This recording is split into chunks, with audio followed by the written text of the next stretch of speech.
बिस्मिल्लाहिर्रहमानिर्रहीम। आज लूप सी लैंग्वेज में हम स्टार्ट कर रहे हैं प्रैक्टिकली। सबसे पहले फॉर लूप पढ़ेंगे हम। तो डेवलपर ओपन करते हैं जिसमें हमने प्रोग्राम लिखना है। पिछले लेसन में मैंने आपको बताया था कि सी लैंग्वेज में कौन से लूप्स होते हैं काउंटर और कौन से कंट्रोल्ड होते हैं, और उनकी मुख्तलिफ जो एट्रीब्यूट्स हैं वो बताए थे कि कौन सा किस काम आता है। आज मैं आपको स्पेसिफिक फॉर लूप को बताऊंगा, फॉर लूप का सिंटैक्स बताऊंगा और उसको डेवलपर में यूज़ करने का तरीका बताऊंगा। तो एक प्रोग्राम हम लिख रहे हैं, ये प्रोग्राम है मैं इसको रिमार्क्स में लिख देता हूँ, राइट अ प्रोग्राम विच प्रिंट्स पाकिस्तान जिंदाबाद 5 टाइम्स। एक प्रोग्राम लिखना है जो पाकिस्तान जिंदाबाद 5 टाइम्स प्रिंट करे। एज यूजुअल हम पहले हेडर फाइल्स ऊपर डिक्लेयर कराएंगे,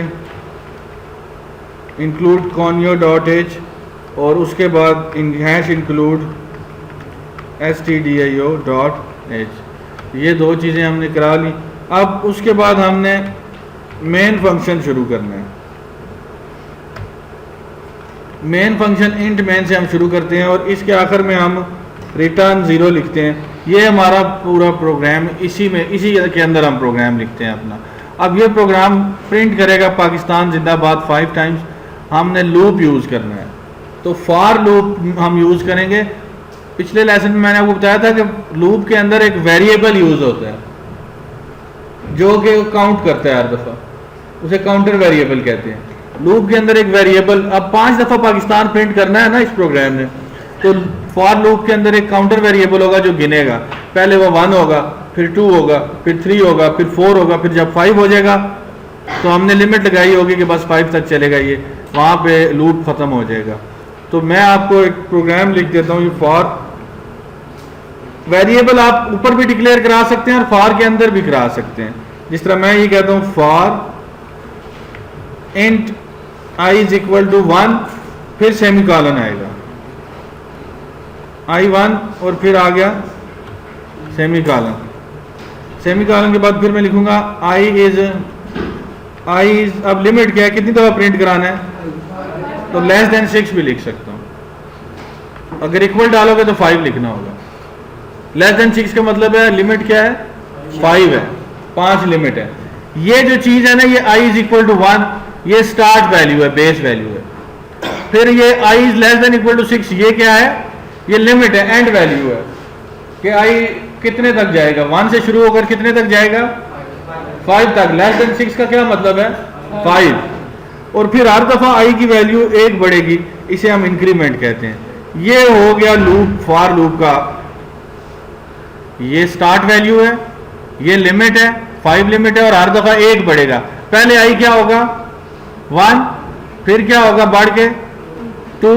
अब मैं इसके अंदर एक स्टेटमेंट लिखता हूँ, प्रिंट एफ, और डबल कोटेशन में मैं लिख देता हूँ पाकिस्तान जिंदाबाद। फॉर की ब्रैकेट ये शुरू है और ये बंद है ना ऊपर। ये फॉर का जो बेस ये आई है, ये ब्रैकेट के अंदर ही लिखा हुआ है ना। ये फॉर आई ये बेस वैल्यू है, ये लिमिट है, और ये इंक्रीमेंट ऑपरेटर है। जिंदाबाद के स्पेलिंग में जेड लिख देते हैं। अच्छा, अब इसको हम क्या नहीं है,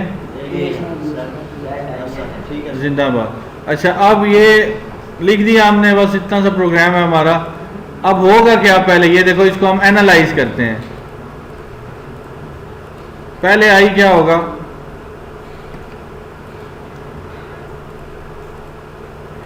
आई की वैल्यू पहले होगी जब ये प्रोग्राम चलेगा, हेडर फाइल तो यहां से मेन शुरू होगा, यहां पे लूप चलेगा। आई की पहले वैल्यू क्या होगी, 1 होगी। 1 5 से कम है, 6 से कम ही है ना, ये मैच होगा। आई की वैल्यू क्या, 6 से कम ही है ना, तो लूप के अंदर फिर कंट्रोल ट्रांसफर होगा। फिर लूप के अंदर उसे स्टेटमेंट मिलेगी पाकिस्तान /n, ये एस्केप सीक्वेंस है, ये लाइन चेंज करेगा और लाइन चेंज करके क्या लिखेगा, पाकिस्तान। जब ये स्टेट, इसे ये एंड वाली ब्रैकेट मिलेगी, ये वाली, ये इस पे वो लूप आई की वैल्यू एक बढ़ जाएगी, आई की वैल्यू 1 थी ना, अब 2 हो जाएगी। फिर मैच का अब दोबारा इस 1 पे नहीं जाता, अब फिर लिमिट पे चेक करेगा, ये 6 से कम है 2, अभी वैल्यू इस जगह पे बढ़ी जो 2 हो चुकी है, 2 भी 6 से कम है ना, फिर लूप के अंदर कंट्रोल आ जाएगा। फिर दूसरी दफ़ा पाकिस्तान जिंदाबाद प्रिंट होगा। फिर उससे आगे उसे ये ब्रैकेट मिली, आई की वैल्यू फिर बढ़ाएगा, अब क्या हो जाएगी 3 हो जाएगी। 3 फिर चेक करेगा 6 से कम है ठीक है, फिर पाकिस्तान जिंदाबाद प्रिंट करेगा। फिर 4 5 टाइम्स प्रिंट कर देगा पाकिस्तान जिंदाबाद। फिर इधर आएगा तो अब आई की वैल्यू क्या हो जाएगी 6, आई की वैल्यू क्या हो जाएगी 6 से कम है, कम नहीं है ना 6 से, तो फिर लूप खत्म हो जाएगा। फिर इधर देखेगा आपको जो स्टेटमेंट मिली रिटर्न 0, वो यहाँ पे इस प्रोग्राम को एंड कर देगा। ठीक है, अब हम इसे रन करते हैं। रन करने से पहले वो कहेगा फॉर लूप के नाम से इसको सेव कर देते हैं। तो अब देखो ये रन हुआ है। इधर उसने कहा कि कोई फंक्शन शुड रिटर्न रिटर्न 0, तो हमने लिखा है return was not declare in this scope. Return के स्पेलिंग गलत हैं, ठीक है, इसलिए अब ठीक हुआ है। तो अब हम इसे रन करते हैं। तो ये देखो 0 एरर्स आए हैं यहाँ पे और ये 0 वार्निंग है। तो ये प्रोग्राम चल चुका है। मैं आपको इसका बताता हूँ। सबसे पहले उसने ये चीज़ें नहीं लिखी हुई थी। आई में क्या आया 1, आई में 1 आया और 1 6 से कम है, ये पाकिस्तान जिंदाबाद प्रिंट कर देगा।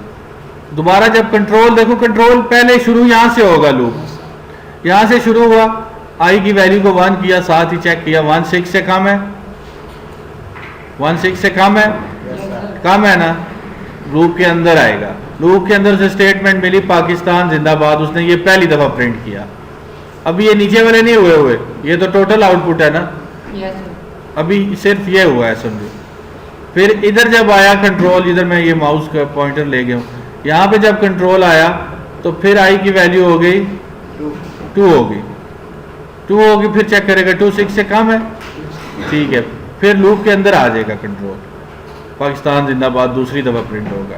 फिर इस ब्रैकेट से आई की वैल्यू एक बढ़ी, आई की वैल्यू अब 3 हो गई, 3 फिर चेक करेगा 6 से कम है, ठीक है, कंडीशन ट्रू है, इधर आ जाएगा अंदर कंट्रोल, तब आएगा।